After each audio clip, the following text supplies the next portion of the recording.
Mutiara Hitam, Jilid 5, Bagian 3. Kini pengemis muda itu yang menoleh dan memandang terheran-heran. Saking herannya, ia sampai lupa menyembunyikan muka seperti yang biasa ia lakukan.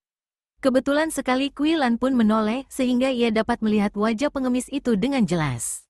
Wajah yang tampan dan gagah, masih muda namun sudah jelas tampak kematangan jiwa pada sinar mata dan tarikan mukanya. "Engkau seorang gadis yang aneh, Nona." "Tidak seaneh engkau," jawab Kui Lan cepat. "Bukankah engkau ini pengemis malas yang pernah kulihat duduk dalam warung di lereng Luliangsan? Dan mengapa engkau sekarang berada di sini? Apakah engkau sengaja mengikuti perjalananku?"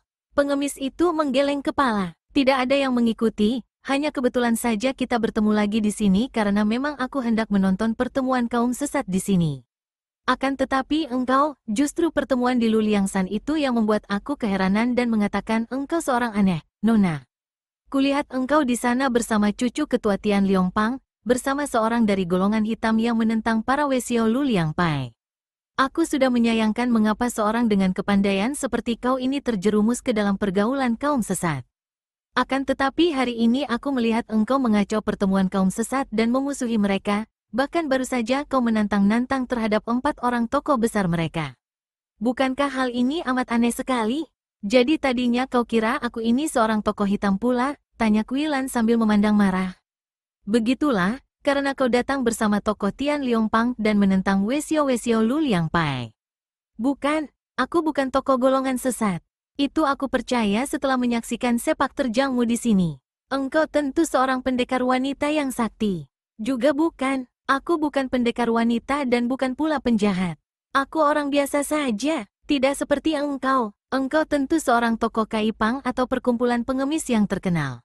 Agaknya engkau memimpin pengemis-pengemis baju kotor, bukan? Pengemis muda itu menghela napas panjang, kemudian menggeleng kepala. Aku juga bukan apa-apa seperti engkau, bahkan tidak ada orang yang mengenal siapa aku ini. Memang betul bahwa mendiang ayahku adalah seorang tokoh besar dunia pengemis. Akan tetapi sudah lama sekali sebelum aku lahir ayahku telah mengundurkan diri dari dunia pengemis. Sebagai seorang pengemis, tentu saja ayah hanya meninggalkan topi butut, tongkat lapuk, dan pakaian tambal-tambalan ini. Namun, melihat betapa dunia pengemis terancam malapetaka, terpaksa aku harus turun tangan mewakili mendiang ayah. Karena itulah, aku turun gunung dan bertemu dengan engkau di sini. Wah, kalau begitu ayahmu tentu Yukang Tianglo. Pengemis muda itu terkejut. Bagaimana kau bisa tahu? Kui Lan tertawa dan wajah yang sudah cantik itu menjadi amat menarik. Tawanya wajar, tidak ditutup-tutupi dan tidak malu-malu sehingga gadis itu memperlihatkan kecantikan yang asli. Pengemis muda ini sejenak menjadi bengong, namun ia membuang pandang matanya dan menekan perasaannya. Tentu saja aku tahu, kau berilmu tinggi dan seorang pengemis, kau bilang ayahmu tokoh besar dunia pengemis. Tentu pengemis golongan putih. Dan tadi, di antara musuh-musuh kaum sesat disebut-sebut nama Yukang Tianglo, siapa lagi kalau bukan ayahmu? Diam-diam pemuda itu kagum sekali. Gadis ini lihai, lincah, wajar dan belum terusak tata susila palsu, di samping ini, juga pemberani sekali dan cerdik. Teringatlah dia akan adegan di warung yang terletak di lereng Bukit Luliangsan. Pemuda Tian Liongpang itu tampan sekali dan lihai. Pantas saja tergila-gila kepada gadis ini. Siapa orangnya yang takkan tergila-gila? Betul sekali dugaanmu. Mendiang ayahku adalah Yukang Tianglo. Namaku Xiang Qi, Yu Xiang Qi, pengemis muda sebatang kara, kalau saja Nona Sudi mengetahui dan mengenalku. Ia menjura dengan sikap hormat. Kui Lan membalas penghormatan itu sambil tertawa. Ih, kau lucu. Mengapa tidak suka berkenalan? Gerakan tongkatmu tadi hebat luar biasa. Biarpun pakaianmu pakaian jembel, namun engkau bukan seorang kotor. Yu Xiang Qi, namaku Kui Lan, Kam Kui Lan. Akan tetapi ada badut yang menyebutku Mutiara Hitam. Pengemis muda itu mengangkat muka memandang, sinar matanya penuh dugaan. Engkau si Kam, Nona? Benar, kenapa? Tidak apa-apa, hanya, mengapa begitu kebetulan? Nona Kui Lan. Wah, kau menjemukan benar, menyebutku nona-nonaan segala. Semua orang yang menjadi sahabatku menyebutku Kui Lan begitu saja atau Mutiara Hitam. Tapi aku bukan sahabat. Bagus, ya. Kalau tidak suka bersahabat, mengapa mengobrol sejak tadi? Engkau tak mau bersahabat. Nah, selamat berpisah. Kui Lan sudah membalikkan tubuh hendak pergi. Maaf, bukan begitu maksudku. Aku, tadinya merasa terlalu rendah menjadi sahabatmu. Tapi, baiklah, Kuilan, jangan kau marah-marah. Mengapa kau begini gampang marah? Kuilan tertawa. Memang aku gampang marah, gampang gembira. Nah, sekarang lanjutkan. Kalau aku sikam, mengapa kebetulan? Simu mengingatkan aku akan seorang yang kujunjung tinggi, seorang pendekar sakti yang selain menjadi sahabat baik mendiang ayahku, juga menjadi tokoh besar dunia Kang Ou yang tadi pun disebut-sebut oleh mereka sebagai musuh nomor 1. Dia adalah suling emas. Dia sikam? Siang Qi mengangguk. Menurut penuturan ayahku, suling emas bernama Kam Busong. Kuilan, melihat keadaanmu yang luar biasa, ilmu kepandaianmu yang lihai, dan si Mukam, siapa yang takkan menghubungkan engkau dengan suling emas? Apakah engkau puterinya, ataukah keponakannya? Kuilan menggeleng kepala, mukanya membayangkan kekecewaan. Kalau saja benar demikian, bahwa dia puteri seorang sakti seperti suling emas, alangkah akan menyenangkan dan membanggakan. Akan tetapi kenyataannya bukan demikian. Dia puteri Ratu Hitan, dia seorang Hitan yang dianggap bangsa liar. Bukan, aku bahkan sama sekali tidak kenal dan tidak pernah melihat bagaimana macamnya suling emas. Ah, sayang sekali. Alangkah akan senang hatiku andai kata engkau benar-benar puterinya, karena aku pun sedang mencarinya. Aku sendiri pun belum pernah berjumpa dengan suling emas, akan tetapi ayah berpesan bahwa dalam usahaku membersihkan dunia pengemis dari oknum-oknum jahat, sebaiknya aku mohon pertolongan suling emas. Bolehkah aku mengetahui siapa orang tuamu? Mereka tiba di depan sebuah anak sungai yang amat jernih airnya. Hutan kecil di kaki gunung Cheng Liongsan itu amat indah dan sunyi. Bunyi air mengalir di antara batu-batu menjadi dendang yang aneh namun merdu. Kuilan lalu duduk di tepi sungai, di atas batu yang halus licin. Yu Xiang Qi menanggalkan topinya dan mengebut-ngebutkan topi ke arah leher. Sejuk dan nyaman sekali duduk di tepi anak sungai itu. Aku sendiri tidak tahu siapa orang tuaku, kata Kuilan sambil memandang air dengan pandang mata melamun. Semenjak aku masih bayi, aku dirawat guruku. Yu Xiang Qi memandang dengan hati iba. Dia sendiri sudah tidak punya ayah dan ibu, akan tetapi sedikitnya ia sudah menikmati hidup di samping orang tuanya.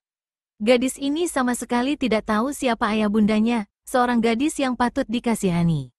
Ah, gurumu tentulah seorang sakti yang luar biasa. Siapakah julukannya yang mulia? Guruku tidak mempunyai julukan apa-apa, selamanya menyembunyikan diri, dan aku hanya mengenalnya sebagai Bibi Xian. Ilmu kepandaiannya memang luar biasa hebatnya, akan tetapi dia orang biasa saja. Kuilan memang sengaja tidak mau menyebut nama bibinya karena bibinya adalah seorang aneh yang tidak suka dikenal namanya. Juga ia tidak mau menimbulkan keheranan lagi kepada pengemis muda ini dengan memberitahukan bahwa bibi atau gurunya itu pun sikam. Yu Xiang Qi menarik napas panjang. Memang banyak orang sakti aneh di dunia ini yang mengasingkan diri tidak mencampuri urusan dunia ramai. Gurumu tentu seorang di antara mereka dan melihat kepandaianmu, tentu gurumu seorang yang amat pandai. Kuilan tertawa. Yu Xiang Qi, engkau belum pernah bertanding denganku, belum pernah melihat kepandaianku, akan tetapi sudah berkali-kali memuji. Guruku memang lihai, akan tetapi tidaklah terlalu aneh. Orang-orang sakti seperti Pak Ke Sian Ong dan Lang Ke Sian Ong itu barulah patut disebut orang-orang sakti dan aneh luar biasa. Xiang Qi terkejut dan cepat menatap wajah gadis itu dengan penuh perhatian. Apa, engkau pernah berjumpa dengan kedua Lo Qianwei itu? Mengenal mereka? Kuilan mencibirkan bibirnya. Hatinya masih mengkal kalau ia teringat kepada dua orang kakek itu, menganggap mereka itu keterlaluan sekali sikapnya terhadap Xiang Kuanli. Tentu saja aku sudah pernah bertemu dengan dua orang tua bangka seperti monyet. Aih, Kuilan, bagaimana engkau berani memaki mereka monyet? Di depan mereka pun aku berani memaki-maki mereka. Boleh jadi mereka lihai dan aneh, akan tetapi mereka itu layak dimaki. Dan seandainya aku memiliki ilmu kepandaian seperti Bu Ke Xiansu, tentu mereka berdua itu sudah kuberi pukulan seorang satu sampai kapok. Kini Xiang Qi memandang bengong. Makin lama gadis ini makin mengherankan.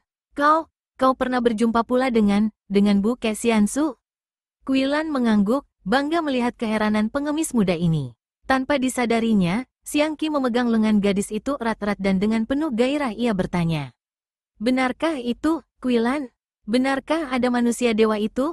Aku hanya mendengar namanya seperti dongeng yang diceritakan ayah. Mengapa aku berbohong? Aku sudah melihatnya. Dan memang kakek tua renta itu lihai dan aneh akan tetapi juga goblok. Kali ini sepasang mata Siang Qi memandangi muka Quilan dengan penuh curiga dan keraguan. Gadis ini berani memaki Pak Ke Xianong dan Lem Ke Xianong. Hal itu sudah merupakan sesuatu yang tak masuk akal dan terlalu luar biasa karena sebagian besar orang Kangou menyebut nama dua orang kakek ini pun dengan berbisik-bisik. Akan tetapi sekarang gadis ini tidak hanya berani memaki mereka, bahkan berani mengatakan bahwa Bu Ke Xiansu goblok.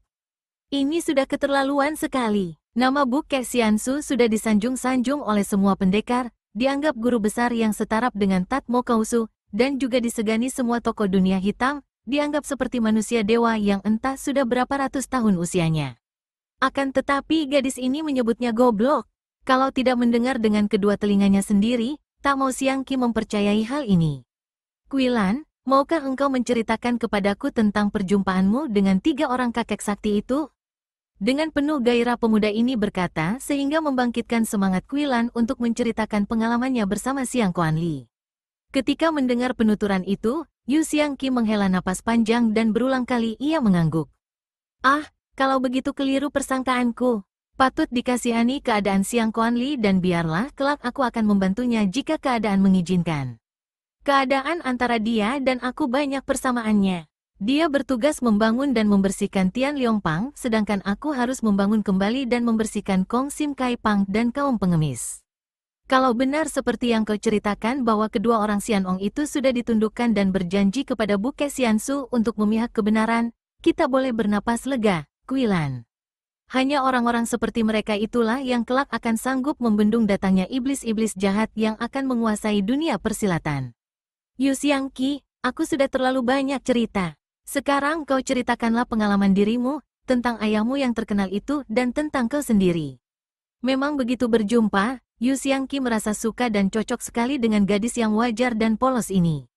Apalagi ketika mengetahui bahwa Quilan Sikam, biarpun tidak ada hubungan dengan Kam Busong si suling emas, namun persamaan si ini saja sudah menambah rasa suka di hatinya karena semenjak kecil memang Siang Qi sudah memuja nama suling emas yang dipuji-puji selalu oleh ayahnya.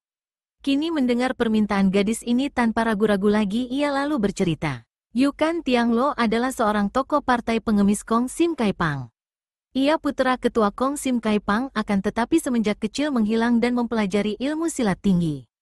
Setelah berusia 30 tahun ia muncul dan mencari musuh besar yang membunuh ayahnya, yaitu seorang di antara Tian Te Liok Kui yang menjadi raja pengemis, It Gan Kai Ong. Di dalam usahanya yang amat sukar ini karena It Gan Kai Ong memiliki kesaktian yang hebat, ia mendapat bantuan suling emas sehingga akhirnya berhasil membunuh tokoh iblis itu.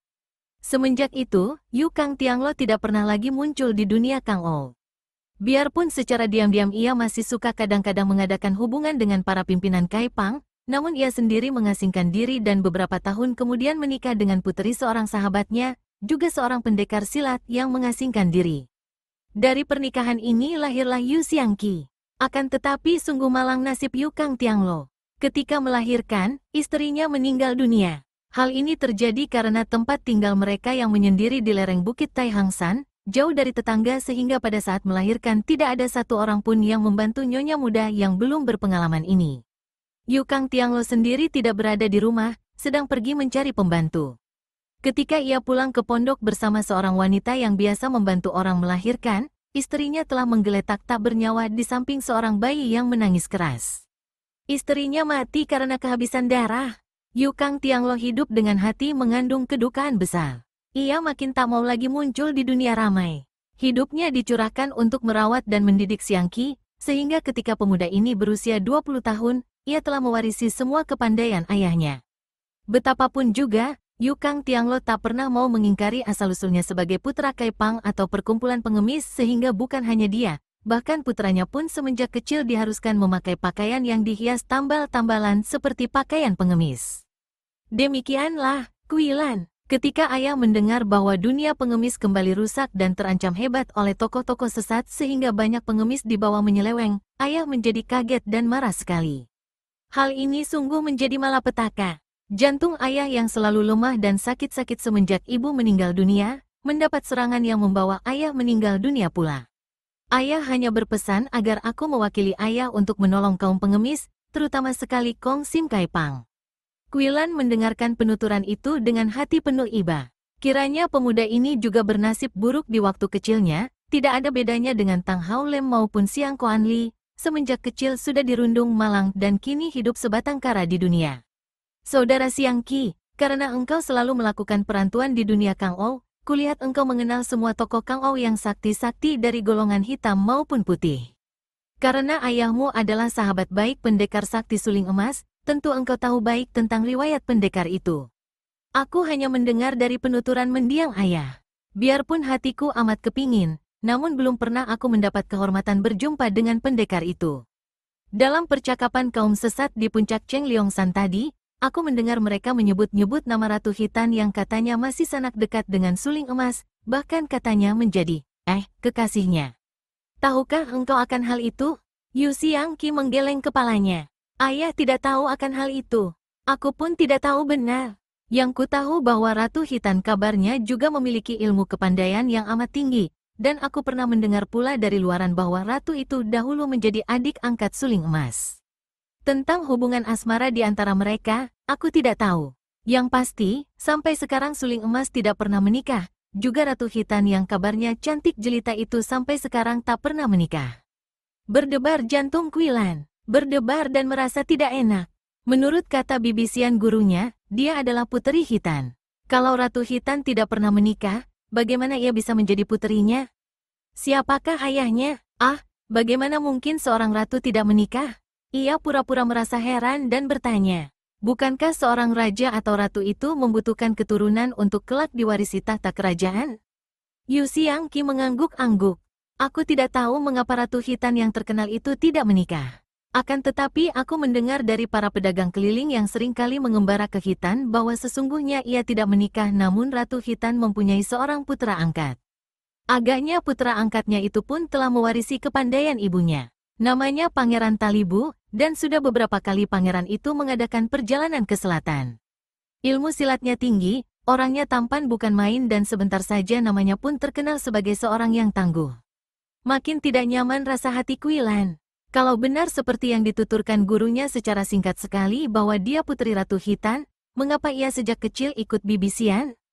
Mengapa ibu kandungnya sendiri tidak merawat dan mendidiknya, bahkan mengangkat seorang putra?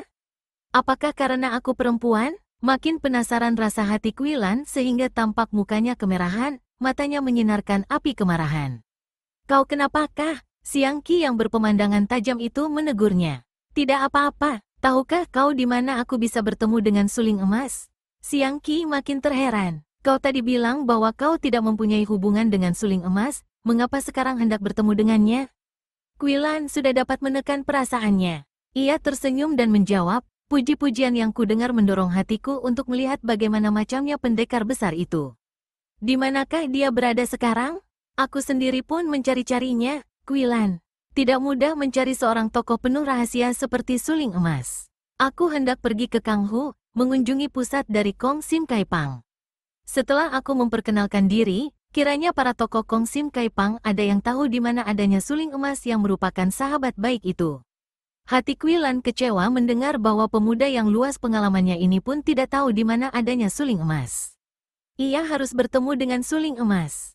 Harus ia tanya pendekar itu tentang ibu kandungnya. Kalau memang betul bahwa ibu kandungnya itu seorang wanita tak tahu malu seperti yang dibicarakan oleh para kaum sesat, ia tidak usah melanjutkan keinginan hatinya pergi menemui ibunya itu.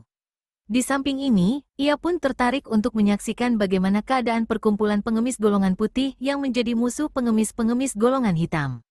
Ingin ia bertemu dengan tokoh-tokoh dan pendekar-pendekar besar yang ia percaya tentu akan ia jumpai kalau ia mengikuti pengemis muda ini. Aku ikut, tiba-tiba ia berkata. Siang Qi memandang terkejut. Apa maksudmu? Ikut? Ya, aku ikut bersamamu dengan harapan agar kau dan Kong Sim Kai Pang akan dapat membantuku mempertemukan dengan suling emas. Atau, barangkali engkau tidak suka mengajak aku. Sepasang mata gadis itu memandang penuh selidik, bahkan mengandung tantangan. Mau tidak mau Siang Qi tersenyum. Gadis ini benar-benar lincah dan wajar, asli dan menyenangkan. Ia mengangguk dan berkata lirih, bukan aku yang tidak suka melakukan perjalanan bersamamu, Quilan. Sebaliknya aku bersangsi apakah engkau akan betah melakukan perjalanan di samping seorang pengemis sehingga derajatmu terseret turun dan dipandang rendah serta dihina orang. Karena kau seorang yang berpakaian pengemis? Hendak kulihat siapa berani menghinaku kalau aku berjalan bersamamu. Mengukur manusia bukan dari pakaiannya, bukan pula dari kata-katanya, melainkan dari perbuatannya. Hal ini ku ketahui benar setelah merantau. Pengemis muda itu memandang dengan wajah berseri dan mulut tersenyum. Dan engkau akan masih belajar banyak, Kuilan, dan akan mendapatkan kenyataan-kenyataan yang banyak pula. Hidup ini belajar, dan sebelum mati takkan pernah habis hal-hal yang perlu kita pelajari. Nah, mari kita berangkat ke kota Kanghu. Demikianlah, untuk ketiga kalinya Kuilan melakukan perjalanan bersama seorang pengemis tampan yang lihai dan sifatnya jauh lagi bedanya dengan dua orang pemuda yang pernah dikenalnya. Kalau Tang Hao Lem pemuda berandalan yang selalu riang gembira itu memandang hidup dari segi yang lucu dan menggembirakan, sedangkan Siang Kuan Li memandang hidup dari segi yang penuh kedukaan, kekecewaan dan penuh perjuangan, adalah pemuda ketiga ini seorang pemuda yang sikapnya seperti orang tua, sudah masak, berpemandangan luas banyak pengalaman hidup dan memandang dunia dengan sepasang mata yang penuh pengertian. Tiga orang pemuda yang ketiganya sama lihai, entah mana yang paling tinggi ilmunya, dan yang masing-masing memiliki sifat-sifat menarik dan baik. Tiga pemuda perkasa yang begitu berjumpa dengan Kuilan telah memperlihatkan rasa suka dan sayang. Sudah terlalu lama kita meninggalkan suling emas, semenjak dalam buku jilid pertama. Dua orang tokoh pengemis Kong Sim Kai Pang yang bernama Gak Lokai dan Chiam Lokai, dengan penuh keyakinan mengira bahwa suling emas adalah Yu Kang Tianglo dan mohon kepada Yu Kang Tianglo ini untuk menolong kaum pengemis yang terancam keselamatannya oleh kaum sesat. Setelah mendengar permintaan mereka berdua, akhirnya suling emas menyanggupi untuk datang ke Kanghu mengunjungi Kong Sim Kai Pang sebagai Yu Kang Tianglo. Ada dua hal yang menyebabkan suling emas menerima permintaan ini. Pertama, karena mengingat akan persahabatannya dengan Yu Kang Tianglo sehingga ia ingin sekali menyelamatkan Kong Sim Kai Pang dari tangan orang-orang sesat. Kedua, karena ia sedang dikejar-kejar oleh para orang-orang suruhan Ratu Yalina dari Khitan yang minta kepadanya untuk datang ke Khitan. Hatinya ingin sekali pergi ke Khitan melepaskan rindu terhadap kekasihnya, Lin Lin atau Ratu Yalina. Akan tetapi keinginan ini ia tekan dengan anggapan bahwa kepergiannya ke Khitan berarti merendahkan derajat ratu yang dijunjung tinggi oleh bangsa Khitan itu. Tidak, ia harus berkorban. Dengan menyamar menjadi Yu Kang Tianglo dan menutupi mukanya dengan sapu tangan, tentu akan membebaskannya daripada pengejaran orang-orang Khitan itu. Karena kini menghadapi sebuah tugas yang penting, maka hati dan pikiran suling emas tidak lagi terlalu ditekan oleh kenang-kenangan pahit, sehingga tubuhnya menjadi lebih segar dan bersemangat. Memang tubuh pendekar sakti ini sudah amat kuat dan kebal terhadap segala penderitaan. Hanya kalau terlalu merana hatinya, teringat akan kegagalan-kegagalan cinta kasih yang meremukkan jiwanya, maka jantungnya menjadi tidak kuat dan ia suka terbatuk-batuk. Akan tetapi sekali ia sudah dapat mengatasi kedukaan ini, tubuhnya menjadi sehat kembali. Kuda merah kurus yang menjadi kawan satu-satunya dan menjadi kuda tunggangan suling emas yang setia, berjalan perlahan. Setelah tiba di depan pintu gerbang kota Kanghu sebelah barat, suling emas menarik napas panjang. Entah sudah berapa belas tahun ia tak pernah lewat kota ini yang dahulu dikenalnya amat baik. Ia menaikkan sapu tangan dan menundukkan topi bututnya untuk menyembunyikan muka, kemudian melanjutkan perjalanan untuk pergi ke kuil yang menjadi markas besar perkumpulan pengemis, Kong Sim Kai Pang. Ia harus memasuki kota Kanghu dan keluar lagi dari kota itu melalui pintu sebelah timur karena kuil itu berada di luar kota sebelah timur. Kota Kanghu tidak ada perubahan.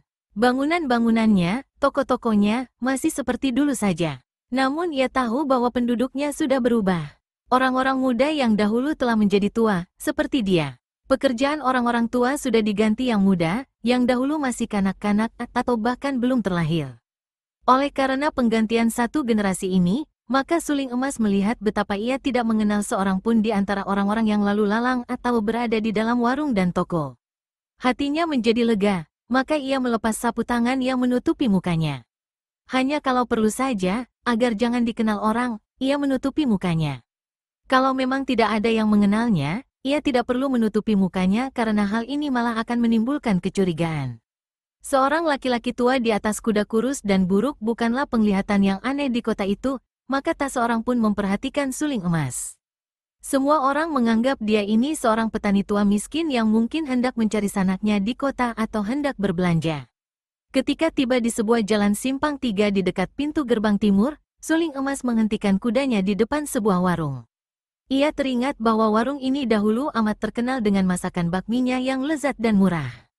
Perutnya memang sudah lapar, maka ia ingin makan di warung ini.